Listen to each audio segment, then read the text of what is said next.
Look through time and find your rhyme. Tell us what you find. Well, something can still move in the canal. We've been watching these get bigger and bigger all summer.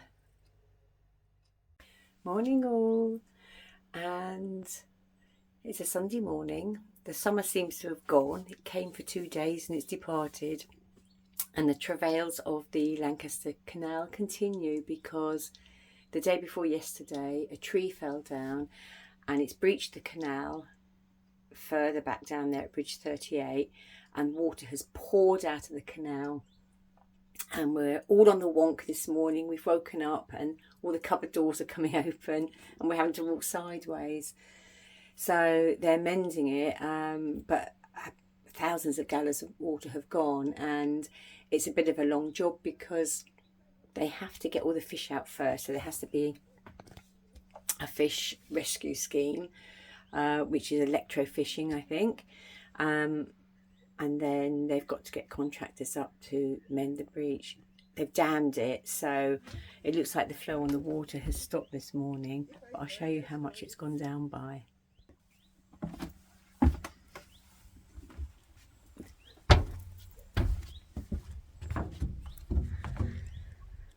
You can see over there, we're totally grounded. You can see the bottom of the canal there, not much water. And we're going to have to loosen our ropes out and go out even further into the canal just to straighten her up. So you can see our footplate is nearly up out of the water. And everybody's really stuck out from the side. Just go and push the front out a bit. Just keep an eye on the pan on the plank and if that decides it wants to fall. Okay. Jerome's leaning as well. Yeah, Jerome's really leaning, but he'll still be asleep. Of course he will. Worse than me. We're going to try and level our boat up a bit because it's quite uncomfortable living on the wonk. As you can imagine, every time we open a cupboard door, everything falls out.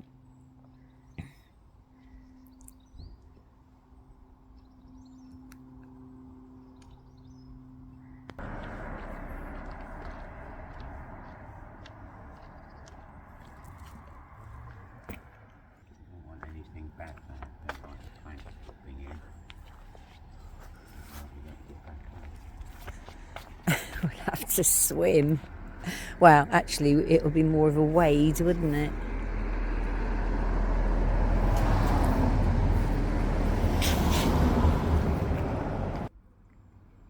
Oh, it's going, isn't it? Very slowly.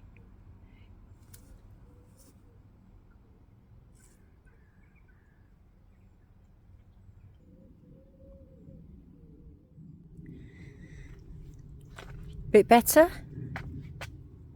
Well, I mean, it moved a bit. Yeah, that rope tightened up. Shall I go on board and see what it's like? Yeah, I'm probably not going to push it much more anyway. Well, we've got to be able to get on and off it, haven't we? Well, yeah, from scratching. Yeah, we've got a few more inches on it. We don't want it too close to the edge though, do we? Don't stand right on the edge.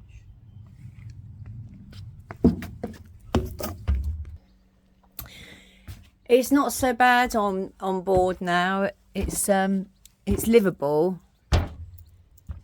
It's livable. It's on board. It's not so bad. It's slightly, but I don't think it's enough to matter.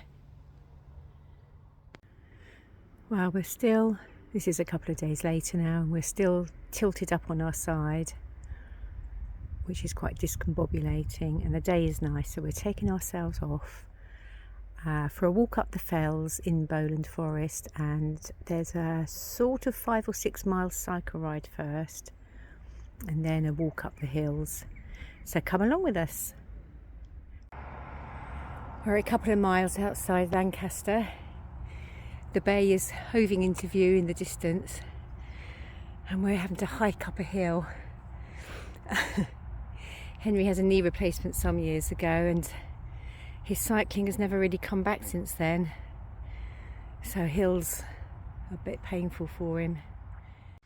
Well, we're off the bikes, and it was a very up and down ride. And on Sunday there's going to be an elite bike ride there, and the road surface is so bad I think they're going to jiggle their teeth out. We won't be in. We won't be in, no. Although if we start now we'll probably be at the front. Yes.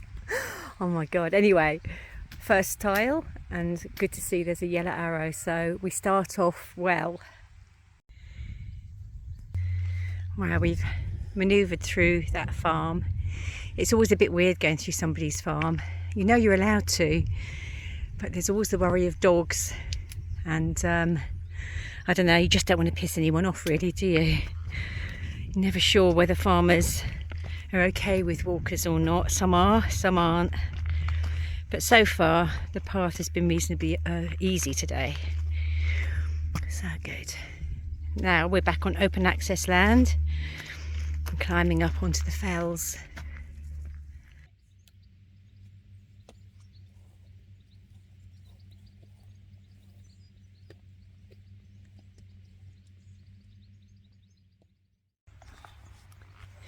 The scene behind us is a scene that we're starting to become really familiar with now. We sort of know where everything is placed. What's it called? Heysham? Yeah. There's Heysham Power Station. Not sure how it's pronounced, but Probably Heysham.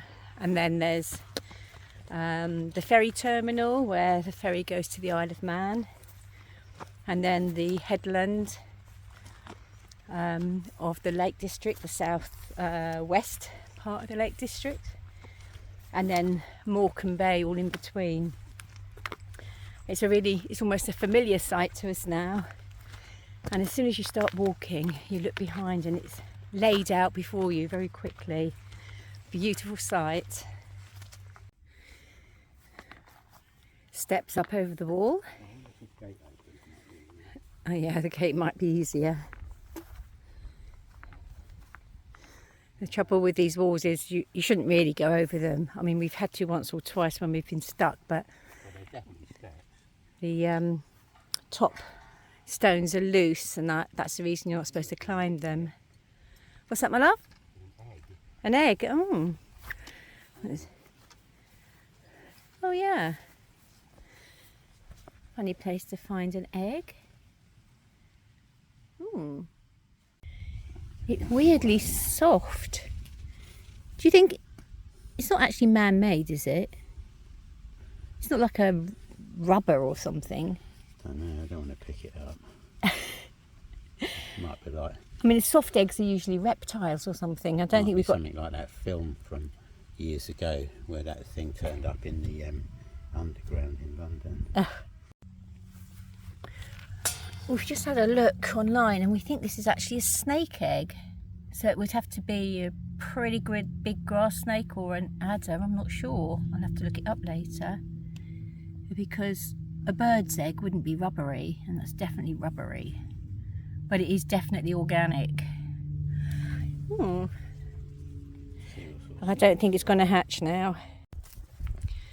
Where we are moored at the moment is on a 2-week mooring, and we're actually going canoeing at the end of the week. In fact, by the time you see this, we'll have been and come back again. But in the meantime, it means that if we leave the boat there, we'll have overstayed. And there's nothing worse than being told off for overstaying. So I rang the Canal and River Trust yesterday to ask about it, because our back is grounded, and if we leave there we can't say that we're going to find anywhere better to moor or safe to moor, because the levels haven't come up at all yet. They're supposed to come up, somebody figured out about an inch a day. They're down 8 inches where we are, so the levels aren't going to be up until the middle of next week. Anyway, CRT were fine about it, as they nearly always are. People moan about them, but I've never had any problems.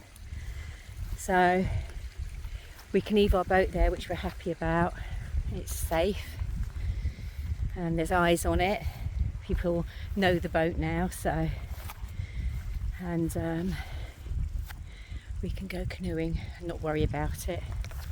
So that's good.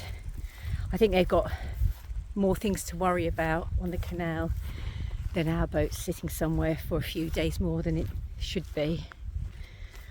So I think yesterday they took all the fish out where they've dammed the breach, and now they can work on pumping water back in. There comes a point on a lot of these walks where you have to really follow the Ordnance Survey, because it's not always obvious. We just had to scramble over a brook and come up the side. It's always helpful when you can see other people's boot prints, which we can here and there, so at the very least somebody else has been here. Well, we had to scramble through bilberries and heather, but we finally nearly made it to the top, and there should be a trig point, which I think Henry's found, just around here somewhere. The Lake District mountains are clearer than we've seen them so far. Oh, there it is, with a stone on top. Now that is the wind farm over there that we slept in a few weeks ago. The squeaky wind farm. And that over there, the little town, must be Caton. And the tide is coming in over there on Morecambe Bay. And I don't know if you can see all the mountains over there. The land is very flat right across there, going down to the sea. You can get an idea from here of the journey of the Pendle Witches. So they would have been right down over there in the assizes at Lancaster, and they would have kept in terrible conditions there. One of them died in the dungeon that they kept them in, and then the women and children who were all condemned to death were marched all across the land, all across there, and then up that hill over there behind where the wind turbines are now, and that's miles to walk, and then they were hung somewhere over there. None of them are in marked graves, so really there's just the monument with the poem to them over there. Henry's found himself a little nook. It's a bit early for lunch. Do you want lunch? You ready for lunch? I can probably eat. Yeah. What time is it then? Oh, it's only 12:30. Shall I show you the route back, and then you can decide whether you want lunch now or a bit later on? Oh right, yeah, is it not the same route then? It would be nice to do a circular route. I've got a circular route marked. Do you want to have a look? Yeah, okay. I forgot to say that where we've been was Clougha Pike, spelt Clougha, and we're walking over to Fox's Clough now, and then with any luck there should be a fairly straight path down to Jubilee Tower, which is a viewpoint tower. We'll see if we can find our way there. No obvious paths around here, but it's quite easy walking. A very shallow little bit of water up here. It's fascinating, all the wildlife in there. Little things scampering around. I'm not sure what they are. Water boatmen on the top, but sometimes when you find these bits of water up here, you can find newts in them. Today it's just funny little beetles. You can see how peaty the ground is. It's like a big sponge, this hill. It just holds the water. That's why there's so many brooks and tarns and boggy bits. It's lovely, nice to walk on actually. It makes walking very easy, as long as your feet don't go too deep. I'm just stopping for lunch on a nice rock, and there's bilberries everywhere here. They're like little bombs of sweetness.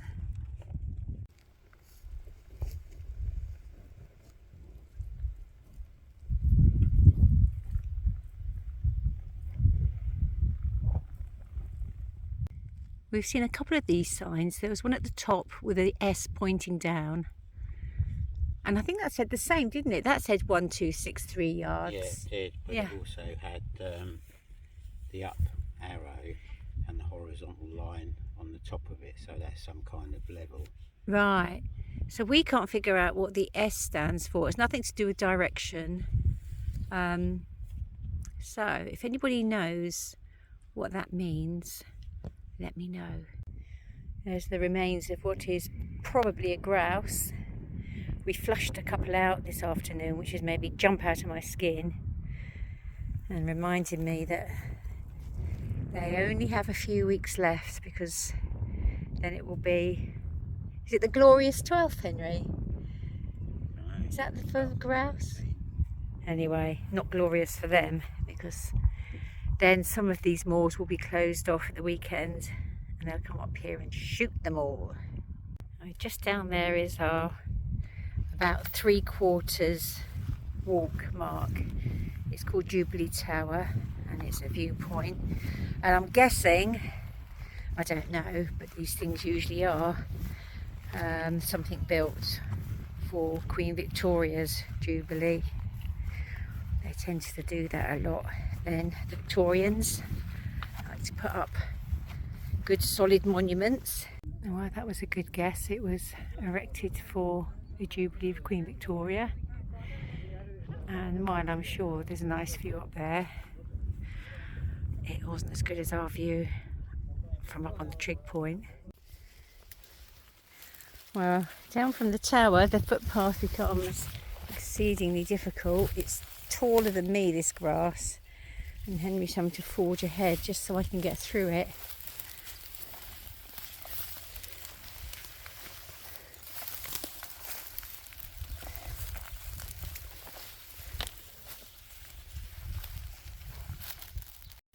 Can you help me up? Ooh. We've got a very ad hoc bridge here.